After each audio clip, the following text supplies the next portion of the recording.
દેવતાઓની બધી શક્તિ ક્ષીણ થઈ ગઈ હતી અને ગુરુની કૃપા વગર દેવતાઓ કહેવાય ને કે રોડ ઉપર આવી ગયા હતા.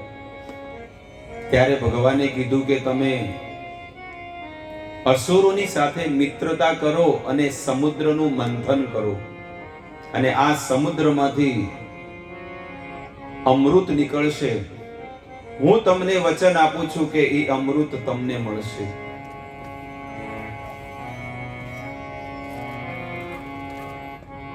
અમને કઈ ખબર ન પડી કઈ રીતે અમે મિત્રતા કરીએ અને કઈ રીતે અમને અમૃત મળશે. ત્યારે ભગવાન એક નાનકડી કથા કરે છે.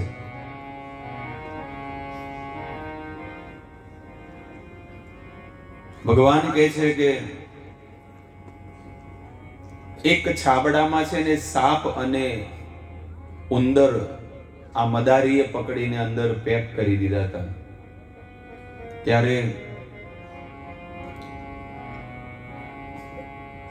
સાપ અને ઉંદર, સાપ છે ને ઉંદરને જોઈ રહ્યો છે એટલે ઉંદર ડરી ગયો કે આ મને હવે ખાઈ જશે. છાબડામાં ભર્યો છે, પિટારી કહેવાય ને છાબડું, એની અંદર ભરેલું હતું અને એ વાંસના બાંબુથી બનેલા, વાંસ આવે ને વાંસનું બાંબુ, એના લાકડીથી એ છાબડું બનાવેલું હતું. પણ સાપ એમાંથી નીકળી ન શકે. તો ઉંદરને કહે છે કે તમે છે ને આની અંદર હોલ પાડો, તમે ડરો મત, હું તમને નહીં ખાવું, તમે ન ડરો.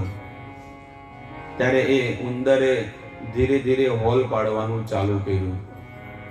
એ સાપના માથા ઉપર ઉંદર ચડી ગયો અને ધીરે ધીરે હોલ પાડે છે.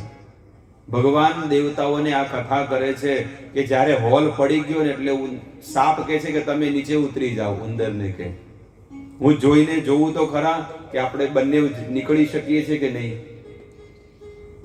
તો સાપ ધીરે ધીરે નીકળી ગયો એટલે ઉંદરને કહે કે હવે તમે બહાર આવી જાઓ. તો સાપ મોઢું ખોલીને બહાર ઊભો હતો અને તરત જ શું કર્યું? ખાઈ ગયો ગપ કરીને. આ દશા આ સંસારના જીવની છે. સાપ ધારે ને તો એ છાબડામાં ખાઈ શકતો હતો, પણ એ તો અંદર ને અંદર જ રહેવાનો હતો. પણ એક તીર દો નિશાના. પેલા ઉંદરને કીધું કે તું હોલ પાડી દે અને પછી સાપ બહાર નીકળી ગયો અને ઉંદરને પણ ખાઈ ગયો. બધું કામ થઈ ગયું. એવી રીતે ભગવાન દેવતાઓને કહે છે કે તમે ચિંતા મત કરો. દેવતાઓ અને અસુરો તમે બે જણા ભેગા મળીને સમુદ્રનું મંથન કરો, પણ સારામાં સારી વસ્તુ હું તમને આપીશ, કારણ કે તમે મારી ભક્તિ કરો છો એટલે. અને અસુરોને કાંઈ નહીં મળે. એવી રીતે આ સંસારમાં પણ જે ભગવાનનું ભજન કરે છે ને, ભલે આ દુનિયાની થર્ડ ક્લાસ વસ્તુ એને ન મળે, પણ એને વૈકુંઠ મળી જાય છે, ભગવાનનું ધામ મળે છે. અને સંસારના લોકો તો માત્ર 2-5 નોટો કમાય, ગાડીઓ ને બંગલા કમાય, એ તો બધું તુચ્છ છે. મર્યા પછી કઈ સાથે નથી આવવાનું. આપણા બાપ દાદા કે તો હાથનો કચરો છે, મેલ છે. ઠીક છે, દેવતા અસુરોની પાસે ગયા અને જઈને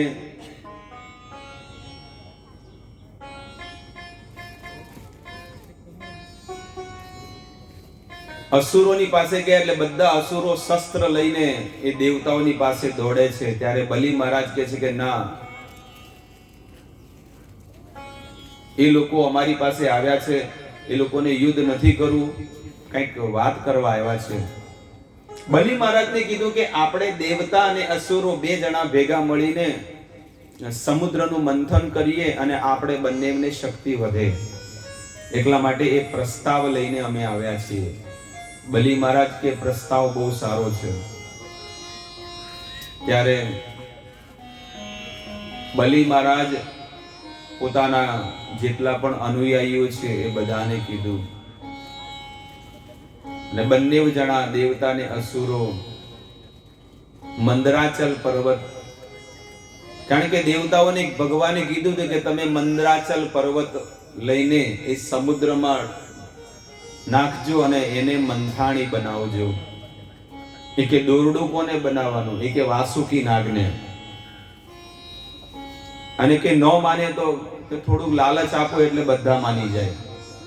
કોઈ બી માણસને છે ને કઈ કામ ન કરે તો ટેબલ નીચેથી લોકો પૈસા આપી દે કે ભાઈ આટલું કામ કરવાનું છે, બધા લોકો કરી નાખે. લાલચુ માણસ શું ન કરે, બધું કરી નાખે.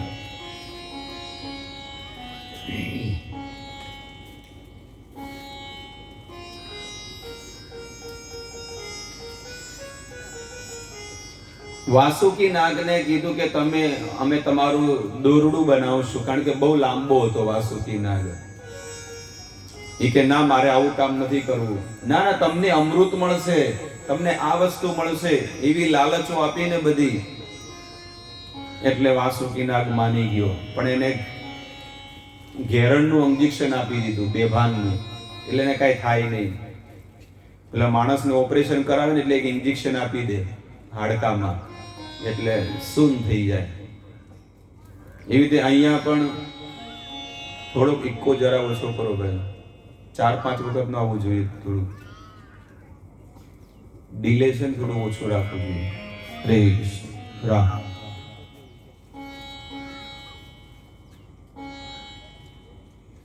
એમાંથી ન થાય ભાઈ. હા, એક જ કહું છું. હરે કૃષ્ણ. એ મેન જે ચોરસ લંબચોરસ બટન છે ને એને ઓછું કરો અહીંયાથી, જો હા એ ઓછું કરો ધીરે ધીરે. હરે હા, એ વધારી નાખ્યો છે એટલે એવું થાય છે. 30% રાખવાનું, 30-40% વધારી નહીં રાખવાનું. રામ. હરે કૃષ્ણ. હરે કૃષ્ણ હરે કૃષ્ણ કૃષ્ણ કૃષ્ણ હરે હરે, હરે રામ રામ રામ હરે હરે.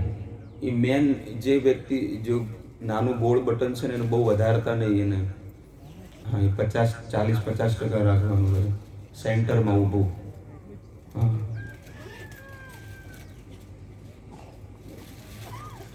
દેવતા ને અસુરો આ બંને જણા સમુદ્ર મંથન એટલે સમુદ્ર મંથન માટે 10,000 યોજન મોટો પર્વત લાવ્યા અને એ પર્વતને ઉપાડીને લોકો સમુદ્રના તટ ઉપર લઈ જાય છે. સમુદ્રના તટ ઉપર લઈ જઈને એ લોકોને સમુદ્ર મંથન કરવાનું હતું, પણ રસ્તામાં જ બધા લોકોની શક્તિ ક્ષીણ થઈ ગઈ. એટલો મોટો પર્વત કે છે 10,000 યોજન, એટલો ભારે પર્વત ઉપાડવો એટલે. પણ જે અસુરો હતા ને, રાક્ષસો, એ તો વચ્ચે ઉભા હતા સેન્ટરમાં, અને દેવતાઓ બધા કિનારા ઉપર હતા, બોર્ડર ઉપર. અને બધા લોકો કે દમ લગા કે હૈશા, દમ લગા કે હૈશા, ધીરે ધીરે જાય છે. પણ બધાની શક્તિ છે ને ધીરે ધીરે ડાઉન થઈ ગઈ. મોટું ટપેલું હોય ને, શાકનું કે ભાતનું ભરેલું હોય, અને ચૂલા પરથી નીચે ઉતારવું હોય ને, અથવા ઉપાડીને ક્યાંક બીજા સ્થાને લઈ જવું હોય તો 10 જણા એ તપેલાને આજુબાજુ રાખે, ઉભા રહે. પણ એ તપેલું ધીરે ધીરે છે ને બધાની શક્તિ ક્ષીણ થઈ જાય ને, ધડામ દઈને પડે. પણ કોઈને કહે નહીં કે મારે શક્તિ ઓછી થઈ ગઈ છે. બધા અસુરોની શક્તિ ક્ષીણ થઈ ગઈ અને પર્વત ધડામ દઈને નીચે પડી ગયો. ચૂર્ણયા માસ, સુખદેવ ગોસ્વામી કહે છે બધા ચૂર્ણ થઈ ગયા, ઇંજળ થઈ ગયા, બધાના હાથ પગ તૂટી ગયા. પણ જે કિનારા ઉપર હતા તો બધા સાઈડમાં નીકળી ગયા. પણ એ પર્વત જેવો પડ્યો ને, બધા અસુરો. હવે સમુદ્ર મંથન કરવાનું હતું, પણ કારીગરો બધા, જેટલા કારીગરો હતા ને બધા ડાઉન, બધા મરી ગયા. એ સમયે ભગવાનનો એક અવતાર થયો અને ભગવાન પ્રગટ થયા. અને ભગવાન પ્રગટ થઈને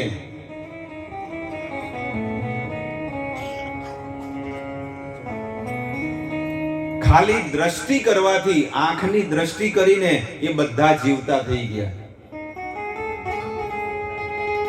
ભગવાને જેવી દ્રષ્ટિ કરી દેવતા ઉપર, અસુરો ઉપર, એ બધા જીવતા થઈ ગયા. અને ગરુડજી કહે છે કે હવે જવા દો, કોઈને પર્વત ઉપાડવો નથી, તમે મારી ઉપર બેસી જાઓ. એ ગરુડજી એટલા મોટા બની ગયા ને કે 33 કરોડ દેવતા એમાં બેસી ગયા. બધા અસુરો બેસી ગયા અને ઓલા પર્વતને મૂકી દીધો, 10,000 યોજન વાળો, અને સમુદ્રના કિનારે મૂકી દીધો. લોકો એમ કહેતા હોય ને કે અમે પૈસા કમાઈએ છીએ, અમે પૈસા, પણ એ પૈસા કમાવાની પાછળ ભગવાનનો હાથ છે. જો ભગવાન આપણને મદદ ન કરે ને તો આપણે ઘરેથી દુકાન સુધી ન જઈ શકીએ. ભગવાન શ્વાસ ચલાવે છે. એક ખાલી 2 મિનિટ માટે પણ આપણે વિચાર કરીએ ને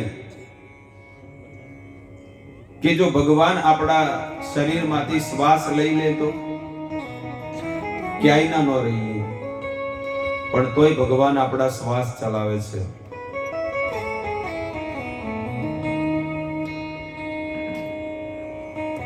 હવે એ પર્વતને જે છે,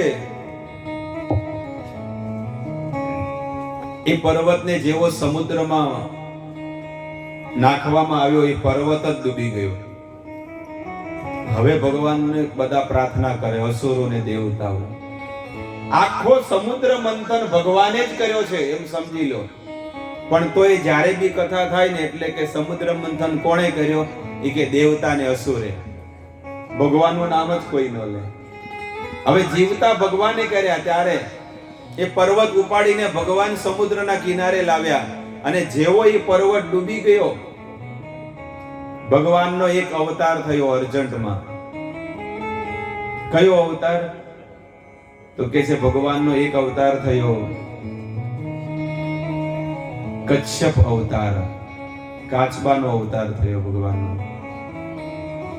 અને ભગવાને એ કાચબાના અવતારમાં સમુદ્રની અંદર ગયા, અને એનું સ્વરૂપ ભગવાને એટલું મોટું કર્યું, એટલું મોટું સ્વરૂપ કર્યું કે એ પર્વત ધીરે ધીરે ધીરે ધીરે ધીરે બહાર આવ્યો સમુદ્રમાંથી. બધા દેવતા ને અસુરો છે ને બહુ દુખી થઈને કિનારા ઉપર બેઠા હતા, અને અહીંયા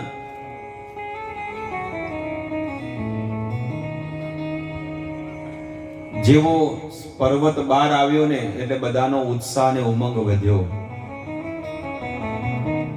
અને દેવતા ને અસુરો ફરીથી સમુદ્ર મંથન કરવા જાય છે. ભગવાને કીધું કે અસુરો જે કે ને એ કરવાનું, એ લોકો જેવું એ જે કે ને એ કરવાનું. એટલે દેવતાઓએ મોઢાનો ભાગ પકડ્યો, એટલે અસુરો કે અમે શું કામ પાછળનો ભાગ પકડીએ, મળમૂત્ર વાળો? અમે અસુરો છીએ ભાઈ, અમે મોઢા વાળો ભાગ પકડશું ને તમે પૂંછડી વાળો પકડો. અમે મોઢા વાળો ભાગ પકડશું ને તમે પૂંછડી વાળો ભાગ પકડો. આ રીતે અસુરોએ મોઢાનો ભાગ પકડ્યો, કારણ કે જે નાગને છે ને બહુ ફેણ હતા, વાસુકી નાગને.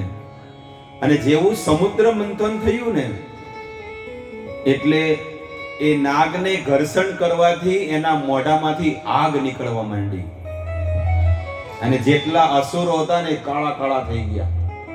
અને આગ જેવી નીકળે ને એટલે બધું શરીર દાઝવા માંડ્યું. આવી દશા થાય, હંમેશા રોંગ નંબર જ લાગે. એના કરતા પૂંછડીનો ભાગ પકડ્યો હોત તો. પણ વટ હોય ને એની દશા આવી થાય. જેને વટ હોય ને, કંઈક અહંકાર હોય ને, ભગવાન એવી ઝાપટ મારે ને પછી ક્યાંય ન રહે. પણ સારું જીવન જીવે, પવિત્ર જીવન જીવે, સમાજના, પરિવારના અને જીવોના કલ્યાણ માટે જો જીવન જીવે ને તો એનું જીવન સારું વીતે છે. અને બીજાને નડવાના કામ કરતો હોય, બીજાની કાપે, જેમ આપણે ગઈકાલે કાપીને બધાએ, બધાને કે ભાઈ આની કાય પોચ છે. છોકરાઓ પતંગ કાપે ને આપણે આપણા સગાવાલાની કાપીએ.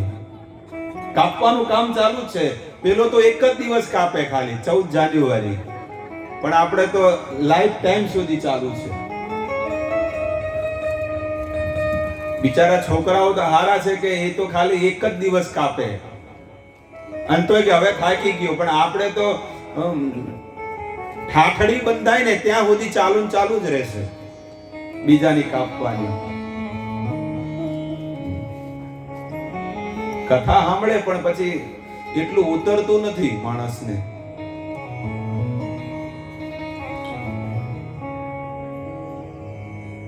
દેવતા અને અસુરો બંને જણા સમુદ્રનું મંથન કરે છે અને એમાં સૌથી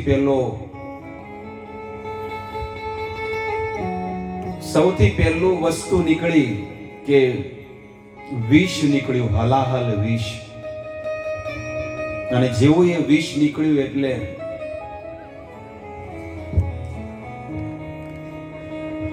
ભગવાન ત્યાં આગળ સભામાં હતા. એટલે ભગવાને કીધું ચાલો દોડો દોડો. કે ક્યાં? કે કૈલાસમાં જઈએ. ક્યાં આગળ? કે શિવજીની પાસે. શંભુ શરણે પડી માંગુ ઘડી રે ઘડી કષ્ટ કાપો દયા કરી શિવ દર્શન આપો. શિવજીની પાસે જાય છે. જે ભગવાન 33 કરોડ દેવતાઓને, અસુરોને, મંદરાચલ પર્વતને ઉપાડીને ગરુડજી પર સવાર થઈને સમુદ્ર કિનારે લાયા છે, જે મરેલા દેવતાને અસુરોને જીવતા કર્યા હોય, જેને કાચબાનો અવતાર લઈને એક પર્વતને સમુદ્રમાંથી બહાર કાઢ્યો હોય, તો શું એ ભગવાન ઝેર ન પી શકે? પણ શિવજીને મોટા કરવા માટે ભગવાને આ લીલા કરી છે કે ચાલો શિવજીની શરણમાં, ભોળાનાથની શરણમાં જઈએ. સૌથી પહેલા ભગવાન દોડ્યા અને દેવતા ને અસુરો બધા દોડ્યા. કારણ કે એવું હલાહલ વિષ નીકળ્યું, બધાના શ્વાસ રૂંધાવા લાગ્યા, બધા લોકો બેભાન થવા લાગ્યા. એ કે આવી જ અવસ્થામાં ચાલો. બધા લોકો શિવજીની પાસે ગયા અને શિવજીને કહે છે કે તમે આ કામ કર્યા, મોટા કામ કર્યા, હવે તમારે આ ઝેર પીવાનું છે. ઘણા લોકો છે ને દાન લેવા જઈએ ને, મંદિર બનાવવું હોય, કાંઈ પણ કામ કરવું હોય, તો મોટા શેઠની પાસે જાય ને એટલે પહેલા એને કહે કે તમે 5 વર્ષ પહેલા તમે આટલું દાન આપ્યું હતું, તમે અહીંયા પાણીની પરબો બંધાવી હતી, વાહ રે વાહ, તમે તો કેવા મોટા દાન આપો છો, અને હવે તમારે મંદિરમાં બી આ દાન દેવાનું છે, આટલા લખી દઉં છું. તો ઓલો એટલો ફૂલાઈ જાય ને કે 5 નહીં 10 લખ. હંમેશા આ નિયમ છે કે ક્યારે પણ કોઈ બી વ્યક્તિની પાસે જઈએ ને એટલે અહીંયા આગળ જો દેવતા લોકો છે ને શિવજીને કહે છે કે તમે તો રાવણને સોનાની લંકા આપી દીધી, તમે ફલાણાને આ વસ્તુ આપી દીધી, અને હવે તમારે છે ને સમુદ્રમાંથી હલાહલ વિષ નીકળ્યું છે ને, તો તમારે આ વિષ પીવાનું છે ઝેર. એટલે જ્યારે આ ગુણ ગાતા હતા ને એટલે શિવજી કે કામની વાત કરો, મારે કોઈ મારા ગુણ સાંભળવા નથી, હું તો ભગવાનની સેવા કરું છું, કામની વાત કરું. એ કે તમારે હલાહલ વિષ નીકળ્યું છે એ પીવાનું છે. ત્યારે શિવજી પોતાની પત્નીને કહે છે, એમની પત્ની હોય ને સતીજીને, કે આ બધા દેવતાને અસુરો આવ્યા છે કે શું કરું? ત્યારે આ બધા લોકો છે ને બહુ દુખી છે, જો હું ઝેર પી લઉં ને તો આ લોકો જીવી શકે છે, આપણા બધા સંતાનો છે. સતીજી છે ને એને રજા આપી દીધી. આજની હોય તો આપે, તમારા ઘરે કોઈ આવ્યું હોય અને તમારા ધણીને કે ઝેર પીવાનું છે, ભલે મરતા બધા, પણ અહીંયા શિવજીને કહે છે કે જો તમારા એકલા જો ઝેર પીવાથી દેવતા ને અસુરોના જીવ બચતા હોય ને તો હે સ્વામી તમે ઝેર પીવો, વિષ પીવો. અને શિવજીએ, ભોળાનાથે આમ હથેલી અંજલિમાં જેટલું ઝેર હતું ને એ બધું ખેંચીને લઈ લીધું અને એને રા શબ્દ બોલીને પી ગયા અને મ બોલીને કંઠમાં અટકાવી દીધું. રા શબ્દ બોલ્યા અને બધું વિષ પીધું અને મ શબ્દ બોલીને કંઠમાં એમને અટકાવી દીધું. ભગવાન શિવને આ સંસારની કોઈ વસ્તુમાં આસક્તિ નથી. જ્યારે આ વિષ નીકળ્યું ને એટલે શિવજીને એમની પાસે ગયા ને એમને કીધું કે તમે આ વિષ પીવો. પણ જ્યારે આગળ અમૃત નીકળ્યું ને, આગળ અમૃત નીકળશે, શિવજીને મિસકોલે ના કર્યો કે ભાઈ આવો અને આ ઝેર પીવો. મેસેજ કર્યો હોય, મિસકોલ કર્યો હોય, કાંઈ વાંધો નહીં, ચલો. પણ બોલો, સ્વાર્થી જમાનો છે, બધા સ્વાર્થના લોકો છે. દેવતાઓને જો આટલો સ્વાર્થ હોય તો આમ હાડ માંસથી બનેલા માણસોને કેટલો હોય સ્વાર્થ. સ્વાર્થ બસ, બધી જગ્યાએ સ્વાર્થ છે. સાચો પ્રેમ ને વિના સ્વાર્થે કોઈ જીવન જીવવા વાળો નથી.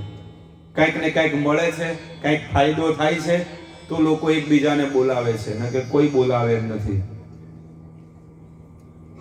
દેવતા ને અસુરો આ બંને જણા ફરીથી સમુદ્રનું મંથન કરે છે અને એ સમુદ્ર મંથનની અંદર બીજો રત્ન નીકળ્યો, ગાય. કામધેનુ ગાય. એટલે અસુરોનો વારો પહેલો હતો. અસુરોનો વારો પહેલો હતો એટલે ભગવાન ત્યાં આગળ ઊભા હતા. એટલે શું કે એમ્પાયરનું કામ કરતા હતા. એમ્પાયર કહેવાય ને, એમ્પાયરનું કામ કરતા હતા કે શું આ રત્ન મળે તો કોને દેવાનું. તો પહેલું રત્ન ઝેર નીકળ્યું એટલે શિવજીને આપી દીધું. બીજું રત્ન ગાય નીકળી એટલે અસુરોને આપ્યું. એટલે અસુરો કે અમે તો ચા પીવા વાળા છીએ, અમે તો ગાય રાખા, અમે દૂધ પીવા વાળા, અને અમારે ગાયની શું જરૂર છે. એટલે એ કામધેનુ ગાય છે ને સ્વર્ગમાં દેવતાઓને આપી દીધી. હવે ત્રીજું રત્ન નીકળ્યું, ઉચ્ચ શ્રવા ઘોડા. અને ત્રીજું રત્ન આ ગાય બ્રાહ્મણોને આપી અને ત્રીજું રત્ન ઉચ્ચ શ્રવા ઘોડા નીકળ્યો. અને આ ઉચ્ચ શ્રવા ઘોડા અસુરોના રાજા બલિ મહારાજે લીધો. ચોથું રત્ન ઐરાવત હાથી નીકળ્યો અને આ ઐરાવત હાથી ઇન્દ્ર દેવતાને આપ્યો.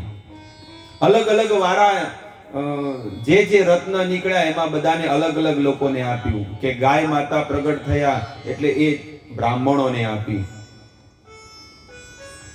કૌસ્તુભ મણિ નીકળ્યો એટલે બધા દેવતા કે અમારે જોવે છે, અસુરો કે અમારે જોવે છે, બ્રાહ્મણો કે અમારે જોવે છે, બધા લોકો કે આ કૌસ્તુભ મણિ અમારે જોવે. એ ભગવાન કે મારો ભાગ છે કે નહીં, હું એ મહેનત કરું છું, તમને ઉપાડીને અહીંયા લાયો, કાચબાનો અવતાર લીધો, આ લીધો. એટલે ભગવાને કૌસ્તુભ મણિ ધારણ કરી અને પોતાની પાસે રાખી લીધો. આજે પણ એ કૌસ્તુભ મણિ વૈકુંઠમાં ભગવાનની પાસે છે. વૈકુંઠમાં ભગવાન અને ભક્ત બધા એક જેવા જ લાગે. જેવી રીતે અમે લોકો છે ને સફેદ ધોતી કુર્તા પહેરીએ, ધોતી ને જબ્બો પહેરીએ અને મંદિરમાં બધા ફરીએ ને બધા સફેદ જ. પછી કોઈક નવો માણસ આવે ને એટલે કે બાપુ મેં તમને જોયા હતા. અરે ભાઈ હું ક્યાં જોઉં, બધા એક જેવા હોય એટલે સફેદ ધોતી કુર્તા પહેરે ને એટલે બધાને એક જેવા જ લાગે. એટલે કે મેં તમને અહીંયા જોયા હતા, અહીંયા જોયા હતા, ટ્રેનમાં જોયા હતા. બધા સફેદ ધોતી કુર્તા વાળા હોય એ બધા એ જ ન હોય બાપુ. તો વૈકુંઠમાં ભગવાન અને ભગવાનના ભક્ત એક જેવા સમાન હોય. ભક્તને પણ ચતુર્ભુજ હોય, ભક્તને પણ ચાર ભુજા હોય છે વૈકુંઠમાં. પણ ભગવાનને કેવી રીતે ઓળખી શકાય તો ત્યાં શાસ્ત્રમાં લખ્યું છે કે ભગવાનને છે ને છાતી ઉપર ભૃગુજીના ચરણની નિશાની છે. ભગવાનને છાતી ઉપર ભૃગુજીના ચરણની નિશાની છે અને ભગવાનની પાસે કૌસ્તુભ મણિ છે, એટલે ખબર પડી જાય કે આ ભગવાન છે. આવી રીતે 6 રત્ન નીકળ્યા, 5 રત્ન નીકળ્યા અને છઠ્ઠું રત્ન જે છે ને પારિજાત, છઠ્ઠું રત્ન પારિજાત વૃક્ષ નીકળ્યું. અને જેવું પારિજાત વૃક્ષ નીકળ્યું એટલે અસુરોનો વારો હતો. એટલે અસુરોને કીધું કે આલો તમારો આ રત્ન તમારા ભાગમાં આવે છે, તો કે તમે લઈ લો. ઈ કે અમે ઝાડવા લેવા થોડા આયા છીએ, અમે તો ઝાડ કાપી નાખવા, અમે તો ઝાડ ઉગે તોય કાપી નાખીએ. અમે અસુરોનો સ્વભાવ જ આવો હોય કે પ્રકૃતિને બગાડવાનો. આ જો કેટલું વનની અંદર, જંગલની અંદર આપણે અહીંયા કથા થઈ રહી છે. આપણને એવું લાગી રહ્યું છે કે આપણે સાક્ષાત સુખદેવ ગોસ્વામી જે કથા કરી હતી એવી રીતે આપણે અહીંયા કથાનું આયોજન થયું છે અને બધા ભગવાનની કથાનું શ્રવણ કરી રહ્યા છીએ, પ્રકૃતિનો આનંદ લઈ રહ્યા છીએ. એ પારિજાત ઝાડ અસુરોના ભાગમાં હતું, પણ અસુરોએ ન લીધું એટલે દેવતાઓને આપી દીધું પારિજાત. અને દેવતા ઇન્દ્રએ સ્વર્ગની અંદર આરોપણ કરી દીધું. એના પછી 7મું રત્ન અપ્સરા નીકળી. અને જેવી અપ્સરા નીકળી એટલે બધા લોકો દોડવા માંડ્યા, કારણ અપ્સરાઓ નીકળે એટલે બધા દોડે. દેવતા કે અમારે જોવે, અસુરો કે અમારે જોવે. પછી ભગવાને કીધું કે આ અપ્સરાઓ છે ને સ્વર્ગમાં મોકલી દો.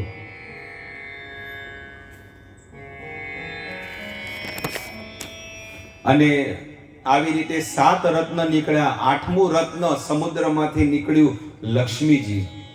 સમુદ્રનો જ્યારે મંથન થયો એટલે 8મું રત્ન લક્ષ્મીજી પ્રગટ થયા.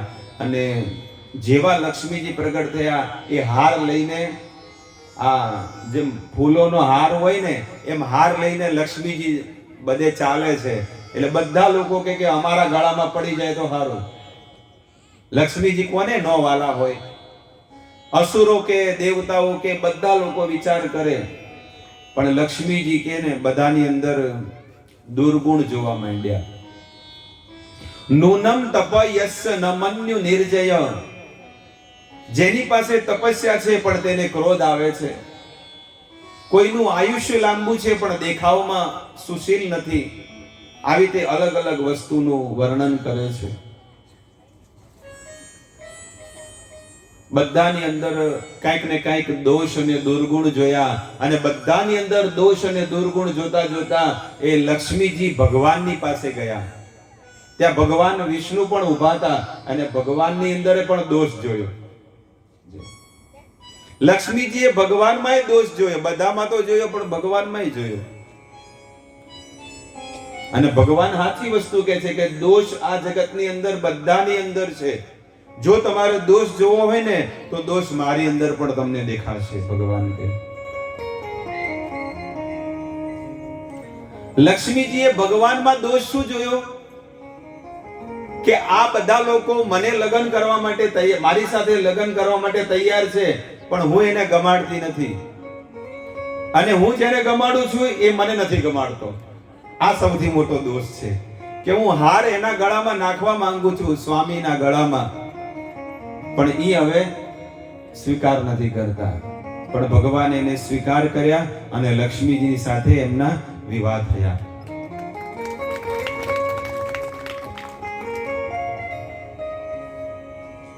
ક્વચિત મહાન તસ્ય ન કામ નિર્જય. અમુક મહાન થઈ ગયા છે પણ એને કામને વશમાં નથી કર્યું. અને આ જે ઊભા છે ને એ પૂર્ણ છે, પણ એમાં પણ એક દોષ છે કે મને પસંદ નથી કરતા. ત્યારે ભગવાને સ્મિત કર્યું અને ભગવાનના ગળામાં એ લક્ષ્મીજીએ હાર નાખ્યો. 9મું રત્ન વારોણી મદિરા, દારૂ, પોટલી. 9મું રત્ન દારૂ નીકળ્યો. મદિરા જેને કહેવાય, અહીંયાના જેવી નહીં, હળ સડાવીને બનાવે એવી નહીં, એ દિવ્ય હતી, જેને વારોણી મદિરા કહેવાય, જે સ્વર્ગમાં મળે. 9મું રત્ન વારુણી મદિરા જેવી નીકળી એટલે અસુરો કે આ તો અમારે જોવે છે, એ કે તમારા કામનું જ છે, લઈ જાઓ. આ જે રત્ન છે તમારા કામનું જ છે, લઈ જાઓ, તમારે જ કામ આવશે. અને મદિરા અસુરોએ લઈ લીધી. 10મું રત્ન ચંદ્ર નીકળ્યો. ચંદ્રમાં, આ જે ચંદ્ર છે ને એ સમુદ્રમાંથી પ્રગટ થયેલો છે. એમના પિતા કોણ છે? ચંદ્રમાના પિતા કોણ છે? સમુદ્ર દેવતા. એ સમુદ્રમાંથી ચંદ્ર પ્રગટ થયો એટલે બધા લોકો કે આ ચંદ્ર મારે જોવે, મારે જોવે. કે શિવજીને આપો ભાઈ, શિવજીને કાંઈક તો આપો. એ કે વિષ પીધું છે ને બહુ આગ જેવો, અગ્નિની સમાન એમનું મસ્તક થઈ ગયું છે. પણ એ ચંદ્રમાને જ્યારે પોતાના મસ્તક ઉપર ધારણ કરશે તો એમને શીતળતા મળશે. એટલે એ ચંદ્રમા શિવજીને આપ્યો અને શિવજીએ પોતાના મસ્તક ઉપર ધારણ કર્યો અને એ જ દિવસથી એમનું નામ પડ્યું ચંદ્રમૌલી. શિવજીનું નામ પડ્યું ચંદ્રમૌલી.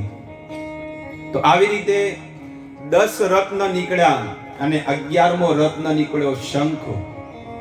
અને જ્યારે એ શંખ નીકળ્યો, એ શંખને ભગવાને લઈ લીધો. એ શંખનું નામ શું છે?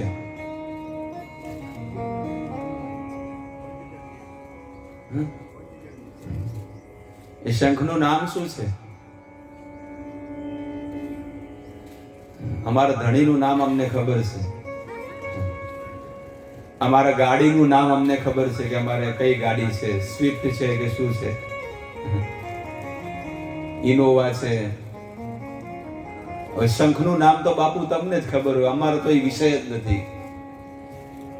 ગીતા વાંચો, ભગવદ ગીતા પહેલા અધ્યાયમાં ભગવાન કે છે, સંજય કે છે, પાંચજન્યો ઋષિકેશ.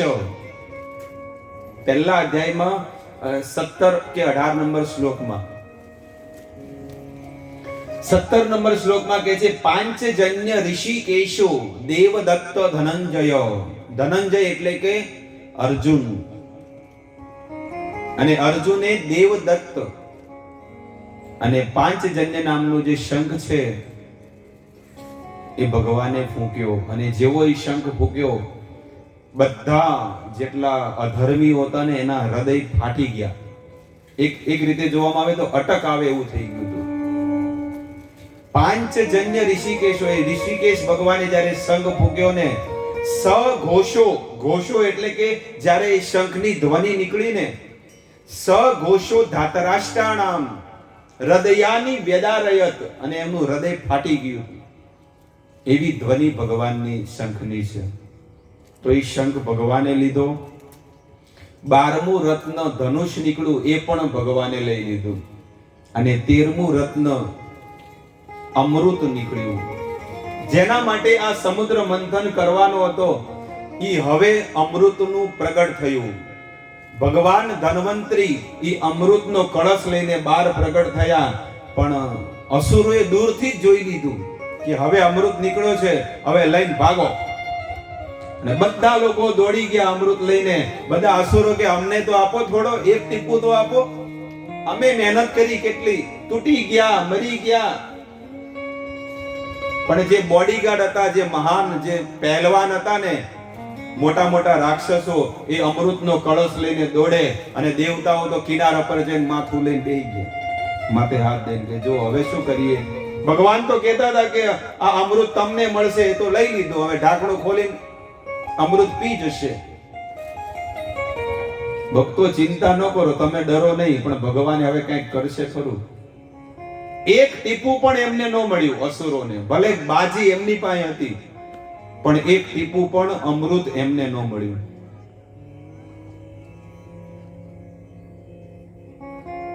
તરત જ અર્જન્ટ ભગવાન સમુદ્ર મંથન કર્યા વગર જ એક અવતાર ભગવાનનો થઈ ગયો. અને સમુદ્રમાંથી એક દેવી પ્રગટ થઈ. એ સાક્ષાત ભગવાન હતા. અને એ મોહિની ભગવાન હતા, જે સ્ત્રીના રૂપમાં હતા.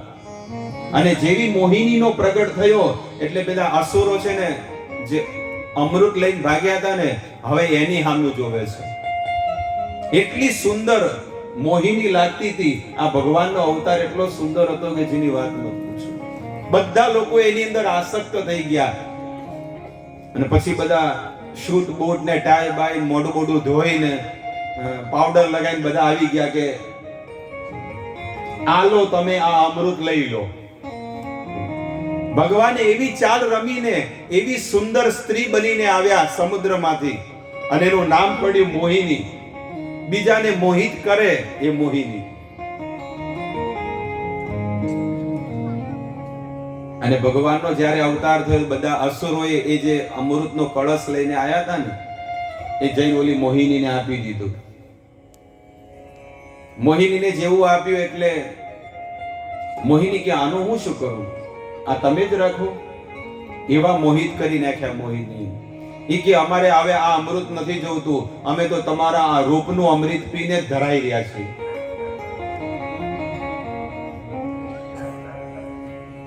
કેટલા સુંદર ભગવાન મોહિની લાગતા હતા.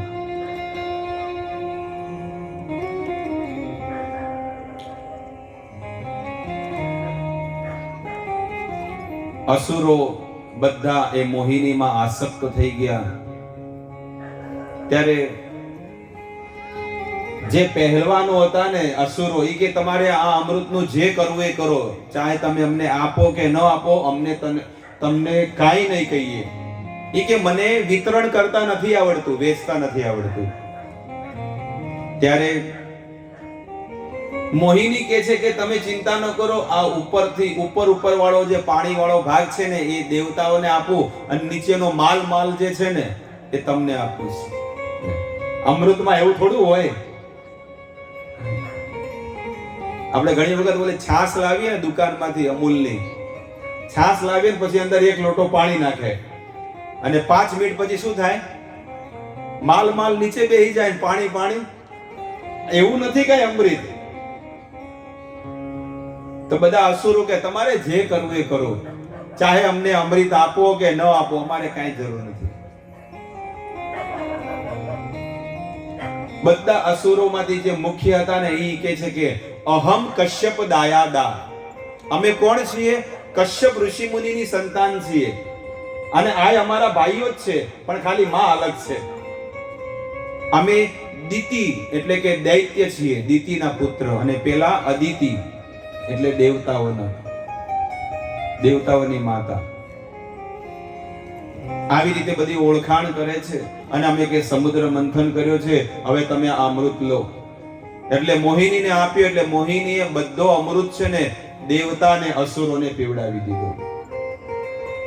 દેવતાઓને પીવડાવી દીધો. જ્યારે એ અમૃત બધાને કળશ લઈને પીવડાવતી હતી મોહિની, ભગવાન જ્યારે પીવડાવતા હતા એટલે અસુરો બધા કહેતા હતા કે જો મહેનત આપણે કરીને બધો માલ દેવતાઓને મળી રહ્યો છે. પહેલા જ વાત કરી હતી ને, ભગવાને કીધું હતું કે ચિંતા મત કરો, બધું અમૃત તમને મળશે. અને ભગવાને અમૃત આપ્યું. ભગવાન કે ઘર દેર હૈ પર અંધેર નહીં હૈ. આ વસ્તુ, આ લીલા કથાથી સમજણમાં પડવી જોઈએ, આપણને સમજમાં આવી જોઈએ કે ભગવાને શું કર્યું.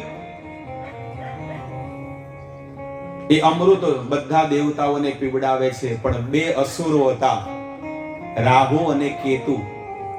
આ 2 અસુરો હતા અને 2 અસુરોને ખબર પડી કે હવે છેલ્લી ઘડી છે, થોડુંક અમૃત મળે એવું છે.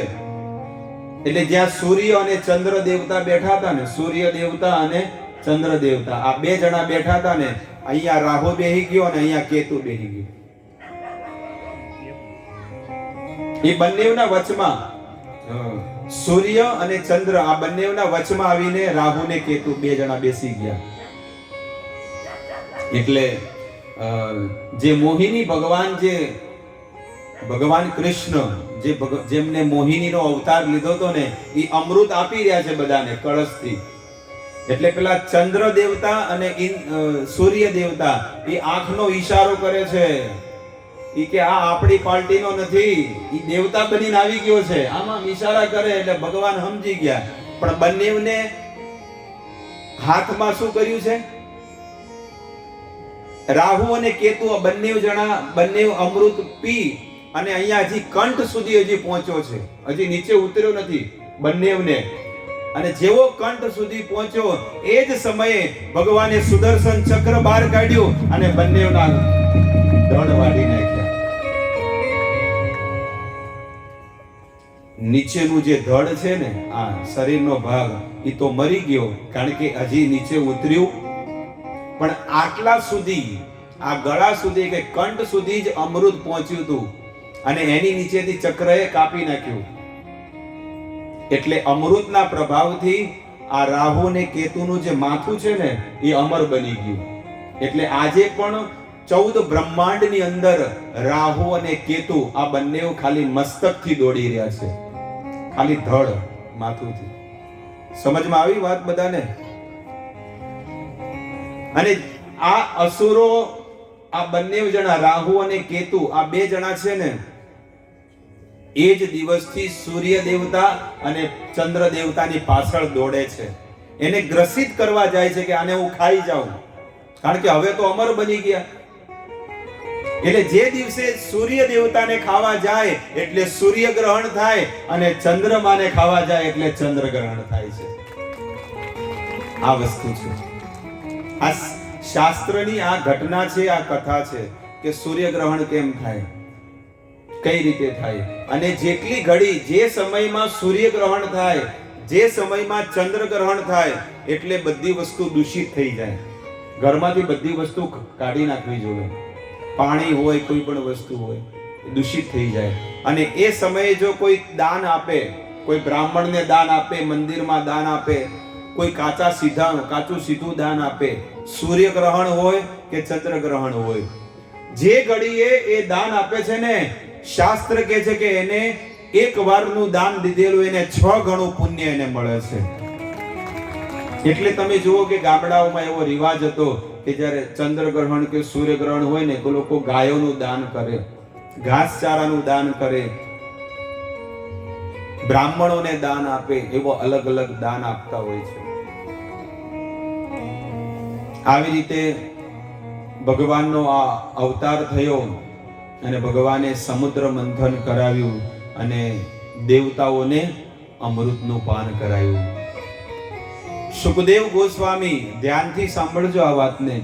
હરે કૃષ્ણ કૃષ્ણ કૃષ્ણ હરે હરે, હરે રામ રામ રામ હરે હરે. બંને લોકોએ મહેનત કરી હતી. હે પરીક્ષિત, સુખદેવજી કહે છે કે દેવતાઓએ પણ મહેનત કરી સમુદ્ર મંથનમાં, અને અસુરોએ પણ મહેનત કરી. પણ અસુરોને શું મળ્યું? પરિશ્રમ મળ્યો, અને દેવતાઓને અમૃત મળ્યું.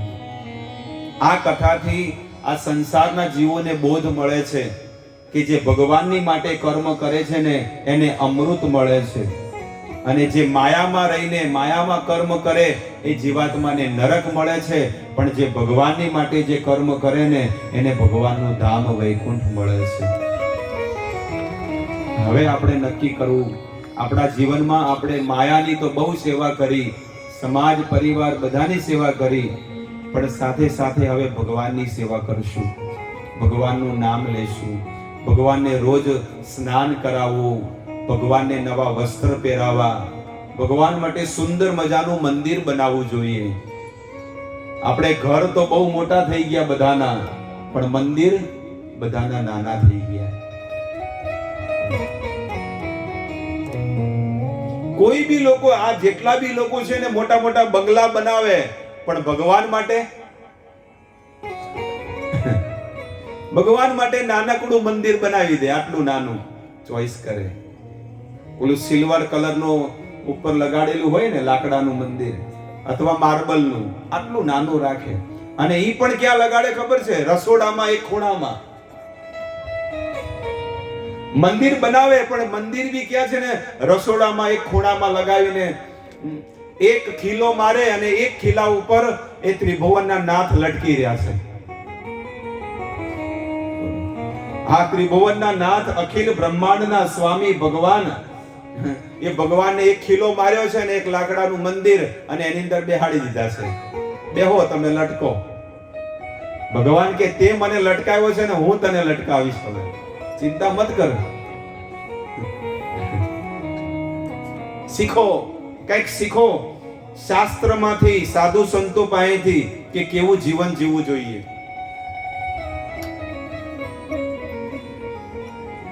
અને એ રસોડામાં જ એને જગ્યા મળે. સવારે ખાલી એક અગરબત્તી કરે અને એક દીવો કરે એટલે એનું ભક્તિ પૂરી થઈ ગઈ. બે ટંકોરી વગાડે એટલે કે અમે તો ભગત થઈ ગયા. અને આખો દિવસ પેલા સીટીના ધુમાડા ખાતા હોય કુકરના, અને જે ધુમાડો થાય સીધો ભોગ લાગે મંદિરમાં ઉપર. બિચારા ગરમીના બફાઈ જાય ભગવાન અંદર બેઠા બેઠા. ભગવાન કે તું મારી સાથે આવો વ્યવહાર કરે છે ને, હવે તું જો હું તને કેવો બતાવું છું. ધોળા દાડે તને તારા દેખાડી દઉં. પેલું કે ને, ભગવાને બધું આપ્યું છે, એટલું ધન આપ્યું છે ને જેની વાત મત પૂછો. પણ લોકોના ઘરમાં ભગવાનની સેવા નથી થતી બરોબરની. જે ભગવાને આપણને મનુષ્ય દેહ આપ્યો એ ઠાકોરજી માટે આપણે થોડો સમય નથી કાઢતા. આપણે ખાવું હોય તો કેટલા મજાના 56 ભોગ આપણે બનાવીએ. કોઈ બીના લગ્નમાં જાઓ, રિસેપ્શનમાં જાઓ, એ માણસોને ખુશ કરવા માટે લોકો કેટલી બધી વાનગીઓ બનાવે, પણ આપણે ઠાકોરજીને પ્રસન્ન કરવા માટે બધું બનાવવું જોઈએ. કે જે પણ બનાવશું અમે ભગવાન માટે બનાવશું, ઠાકોરજી માટે બનાવશું. જે પણ પહેલી વસ્તુ બને એ પહેલા ભગવાનને અર્પણ કરો. સવારમાં જ્યારે વહેલા ઉઠો ને એક નિયમ બનાવો કે ભગવાનના વાસણ અલગ રાખવા. એ વાસણમાં આપણે ન ખાવું જોઈએ. ભગવાન માટે 2 વાટકી, થાળી, ગ્લાસ અને ચમચી અલગ રાખવું જોઈએ અને ભગવાનને જમાડવા જોઈએ. જમો જમાડો ભાવના ભોજન,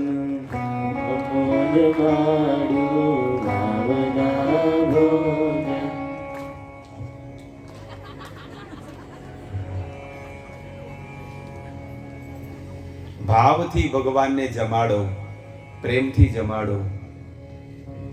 અને જમાડો ને એટલે બાજુમાં બેસી જવાનું પડદો બંધ કરીને.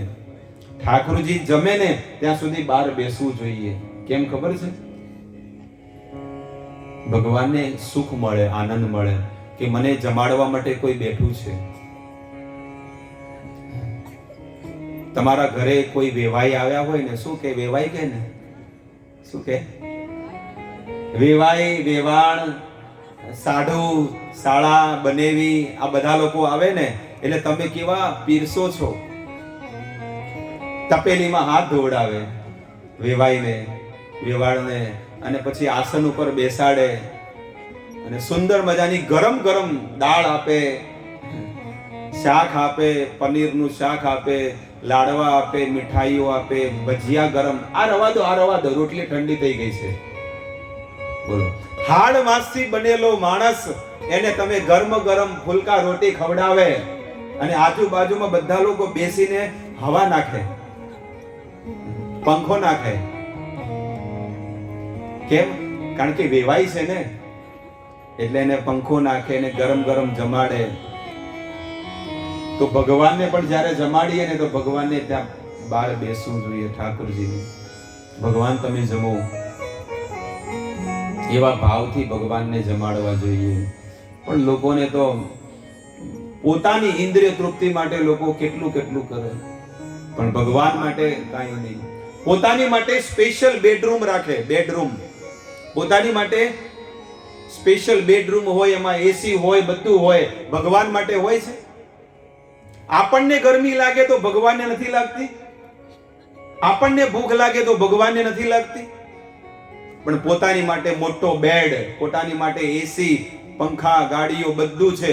ભગવાન માટે કઈ નથી. બેહારી દીધા બિચારાને, અને એ ભગવાન બિચારા લાચાર થઈને બેઠા હોય. કેટલાના ઘરે અમે જઈએ ને એટલે અમે જોઈએ કે ભગવાનના મંદિરમાં શું દશા છે. અગરબત્તીના ધુમાડા પડ્યા હોય અને જે દીવો કરે ને એનું જે બળી ગયેલું રૂ હોય ને એ બાજુમાં જ પડ્યું હોય. એ લઈને આમ બાજુ રાખી દે. એ દીવોય ક્યારે ન ધોવે. દશેરા તું દશેરા 365 દિવસમાં એકવાર ધોવે ને તોય સારું છે. રોજ મંદિરમાં જે પણ વસ્તુ વપરાય ને એને રોજ ધોવી જોવે.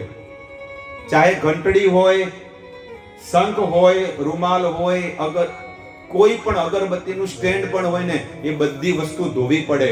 કારણ કે એકવાર વસ્તુ વપરાય ને એટલે અપવિત્ર બની જાય. આવું આપણું વેદ કહે છે. અને રોજ ભગવાનને સ્નાન કરાવવું જોઈએ. સ્નાન કરાવવા ભગવાનને, એમનો અભિષેક કરવો જોઈએ. ભગવાનને જ્યારે નવડાવો તો ભગવાનને બહુ સુખ મળે, આનંદ મળે કે જો મને દીકરાની જેમ, પોતાના દીકરાની જેમ મને નવડાવે છે, કેવો આનંદ મળે. જમના જળમાં કેસર ઘોળી સ્નાન કરાવું શ્યામળા. અને આમ જેમ પેલા વાસણ ઘસતા હોય એવી રીતે નહીં, પણ શું કે છે? હલકે હાથે અંગો ચોળી લાડ લડાવો શ્યામળા. કેસર ઘોળી સ્નાન કરાવો શ્યામળા.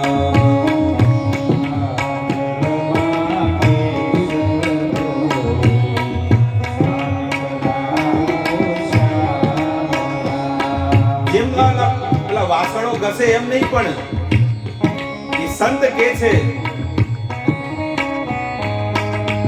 હળવે હાથે અંગો છોડી લાડ લડાવો